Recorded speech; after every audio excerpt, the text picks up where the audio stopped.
முன்னாள் அமைச்சர் நண்பர் வெல்லமண்டி நடராஜன் அவர்களின் துணைவியார் தவறிய செய்தி கேட்டு தான் இன்றைக்கு சந்திக்க வந்தேன். வேற எதுவும் கேட்கணுமா? அனைத்து கட்சி கூட்டத்தில் அதிமுக கலந்துக்கிறேன்னு சொல்லியிருக்காங்க. ஆனால் அது கண்டிஷன்ஸ் அப்ளைன்ற மாதிரி சில இதெல்லாம் நேற்று துணை பொதுச்செயலாளர் சொல்லியிருக்காங்க சார். என்ன சொல்லியிருக்காரு? இது மாதிரி அவங்க நிதி பிரச்சனைகளை பேசக்கூடாது, மத்திய அரசுக்கு உங்களுக்குள்ள நிதி பிரச்சனைகளை பேசக்கூடாது, மும்மொழி கொள்கை தொகுதி வரையறை மட்டுப்பட்டு தான் அவங்களுக்கு அனைத்து கட்சி கூட்டத்தில் பேசணும் அப்படின்ற மாதிரி நேற்று சொல்லியிருக்காங்க. அந்த கூட்டம் எதுக்கு? தொகுதி வரையறை பற்றியதுக்கான கூட்டம் தானே. என்ன சப்ஜெக்டுக்காக என்ன காரணத்துக்காக கூட்டப்படுகிறதோ அது சம்பந்தமாக தான் விவாதிக்கிறது தான் அனைத்து கட்சி கூட்டம் தான் முதலமைச்சர் சொல்லியிருக்காரு. அதுதான் விவாதிக்கணும், அதுதான் சரியா இருக்கும்.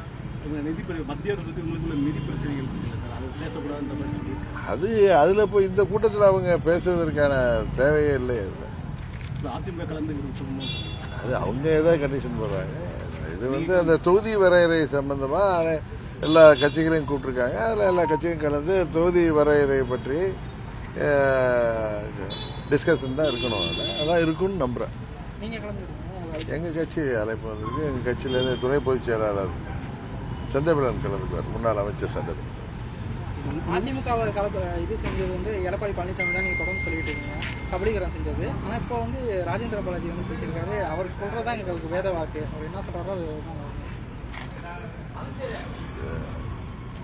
ராஜேந்திர பாலாஜி தான் முன்ன டெல்லியில் உள்ளவங்க பார்த்துக்குவாங்க, மோடி பார்த்துக்குவாருன்னு சொன்னவர் தான். அதான் அன்றைக்கு அப்படி ஒன்று பேசிட்டு இன்றைக்கு அதே ராஜேந்திர பாலாஜி எடப்பாடி சொல்றதுதான் வேத வாக்குன்னு சொல்றாருன்னா, நாளைக்கு அவர் மறுபடியும் வேற எதுவும் பேசக்கூடிய வாய்ப்புகள், இதே பழனிசாமியை பற்றி என்ன சொல்வாருங்கிறத நீங்க பொறுத்திருந்து பார்த்தா தெரியும். மும்மொழி கொள்கை குறித்து உங்களுடைய நிலைப்பாடு என்ன? பேரறிஞர் அண்ணா அவர்களின் வெளிவந்தவர்கள் நம்ம. தமிழ் மற்றும் ஆங்கிலமே தமிழ்நாட்டில் சிறப்பாக பின்பற்றப்படுகிறது. இந்த கால சூழ்நிலைக்கு ஏற்ப மூன்றாவது மொழி வேண்டும் என்கிற பட்சத்தில் அதை விருப்பப்படுபவர்கள் படிக்கலாம் என்பதுதான் சரியா இருக்குமே தவிர, மாநில அரசாங்கம் முதலமைச்சர் திமுகவினர் பொய் பிரச்சாரம் செய்வது போல ஒன்றும் மத்திய அரசாங்கம் இந்திய ஒன்றும் தெரிவிக்கல. மூன்றாவதாக நீங்கள் விருப்பப்படுகின்ற ஒரு மொழியை படியுங்கள் அவங்க சொல்றாங்க. அவங்க தேசிய கல்விக் கொள்கைப்படி அது தமிழ்நாட்டிற்கு வேண்டாம் என்று முதலமைச்சர் நினைத்தால் அந்த நிதி எல்லாம் தேவையில்லைன்னு அவர் சொல்றாரு. 10,000 கோடி கொடுத்தா கூட தேவையில்லைன்னு அன்னைக்கு பேசுறாருன்னா அவர் அதை எப்படி சமாளிப்பார் என்பதை சொல்லணும். இன்னும் சொல்ல போனா திமுக அவங்களுக்கு தெரியும். இப்ப சமீபத்தில் கூட முன்னாள் முதலமைச்சர் திரு கருணாநிதி அவர்களின் உருவம் பதித்த நாணயத்தை வெளியிடுறதுக்கு மத்திய அமைச்சர், பாதுகாப்புத்துறை அமைச்சர் ராஜ்நாத் சிங்கை கேட்டு வர வச்சாங்க. அதுபோல ஒரு ட்ரிப்பு உள்துறை அமைச்சர் அமித்ஷா வரணும்னு கேட்டு அப்ப நிதின் கட்கரி வந்தாங்க. அப்புறம் முன்னாள் துணை ஜனாதிபதி வெங்கையா நாயுடு அழைத்து வந்து கருணாநிதியின் உருவச்சிலையெல்லாம் திறந்தாங்க. அது மாதிரி திமுக நிகழ்ச்சிகளுக்கு மத்திய அமைச்சர் தேவை, மத்திய பிரைம் மினிஸ்டர்கிட்ட போய் கேட்கிறவங்க இந்த பிரச்சனைய பிரதமரை சந்தித்து இது மாதிரி தமிழ்நாட்டில் வந்து பெரும்பாலான மக்கள் இருமொழி கொள்கை தான் விரும்புகிறாங்க, மூன்றாவது மொழியா விரும்பி அவர்கள் படிக்கட்டும். இப்ப எப்படி பிரைவேட் ஸ்கூல்ல சிபிஎஸ்இ ஸ்கூல்ல எல்லாம் இருக்கிற மாதிரி அதில் படிக்க விரும்பணும் படிக்கட்டும், எங்களுக்கு நிதியை கொடுங்க, அரசு பள்ளிகள்ல தேவை இருக்குன்னு சொல்லி பிரைம் மினிஸ்டர் போய் அணுகி கேட்கலாம். அதை விட்டு இங்க தெரு முனையில இருந்து அவங்க சத்தம் போடுறதுனால எந்த பிரயோஜனம் இல்லை, மக்களை ஏமாற்றுகின்ற வேலை. இல்லைங்க, அந்த மொழி தேசிய கல்விக் கொள்கையே மத்திய அரசாங்கம் இம்ப்ளிமெண்ட் பண்ணுது. அது பாராளுமன்றத்தில் தான் சட்ட நிறைவேற்றி தான் கொண்டு வர்றப்ப அது எல்லா மாநிலங்களும் ஏத்துட்டு இருக்காங்க. நாம் வேண்டாம் என்று சொல்றப்ப அதற்கு நிதியை வேணும். ஏன்னா அந்த கொள்கையை ஏற்றுக்கிட்டா தானே அதுபடி தானே அந்த நிதி கொடுக்கணும்னு ஒரு சட்டம் ஏற்றிருக்கிறப்ப அது எங்களுக்கு வேணாம், எங்களுக்கு இருமொழி கொள்கை தான் வேணும், அதுக்கு நிதி. ஆனால் நிதியை நிறுத்தாதீங்கன்னா போய் முதலமைச்சர் மத்திய அரசாங்கத்தில் உள்ள அமைச்சர்களையும் பிரதமரையும் சந்தித்து கேட்கிறப்ப தாயுள்ளத்தோடு அவர்கள் அதை ஏற்றுக்கொள்வார்கள் என்றுதான் நான் நம்புறேன்.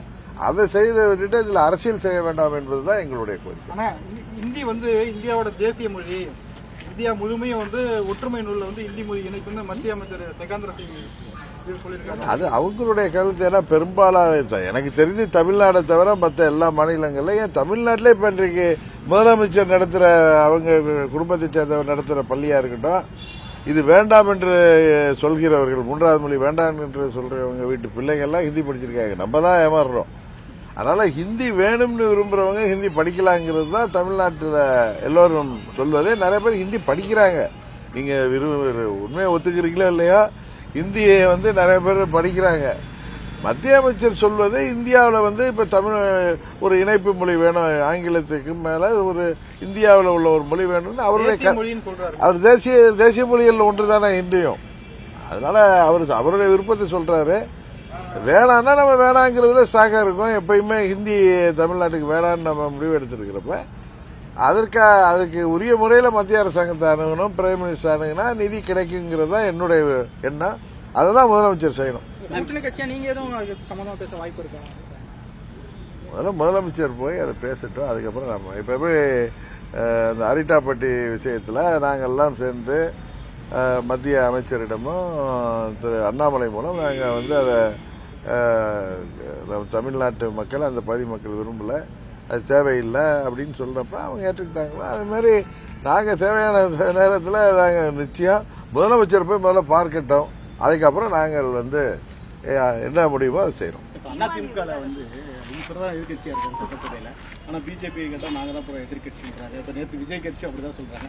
அதனால அவங்க எதிர்கட்சியோட பணியை சரியா பண்ணலன்னு அது அபிஷியலா அதிக எம்எல்ஏ உள்ளவங்க எதிர்கட்சியா இருக்கிறது.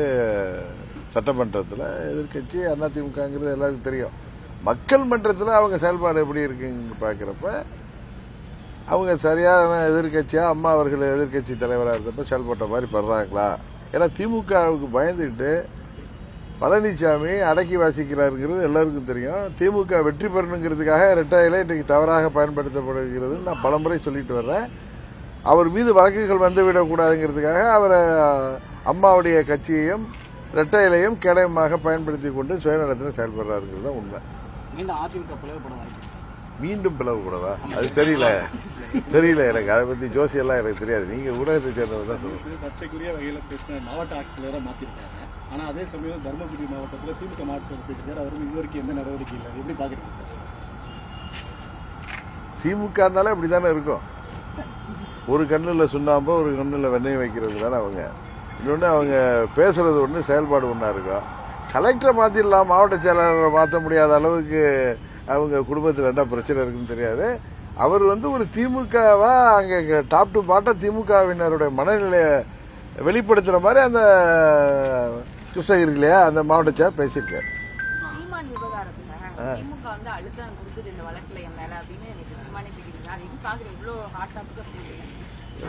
அது நீதிமன்ற தீர்ப்பு சொல்லியிருக்கு. நீதிமன்ற தீர்ப்பு எல்லாரும் மதிக்கணும். அது சீமானும் மதிக்கணும், எல்லாரும் மதிப்பாங்க, மதித்து ஆகணும். ஏன்னா நீதிமன்ற தீர்ப்புல என்ன சொல்லியிருக்குங்கிறது உங்களுக்கு தெரியும். அதனால அதன்படிதான் வருங்காலத்தில் காவல்துறை நடவடிக்கை இருக்கும்.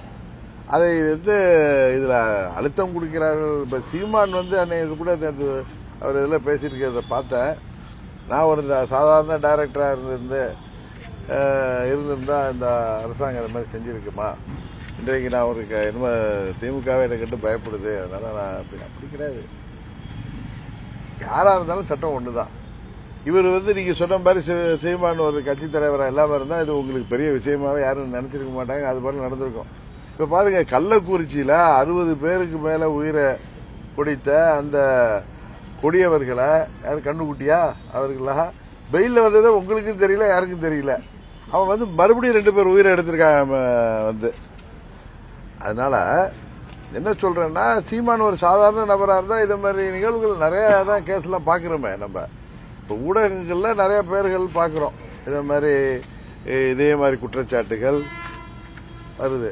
அவர் ஒரு கட்சி தலைவரா, அவர் பிரபாகரனுடைய தமிழ்நாட்டு வாரிசா அவர் தன்னை பிரகடனப்படுத்திட்டு இருக்கிறப்ப காவல்துறை நடவடிக்கை ஊடகங்கள் வெளிப்படுத்துது. அவ்வளவுதானே தவிர இதுல காவல்துறை போய் ஏதோ பண்றதா நான் நம்பல.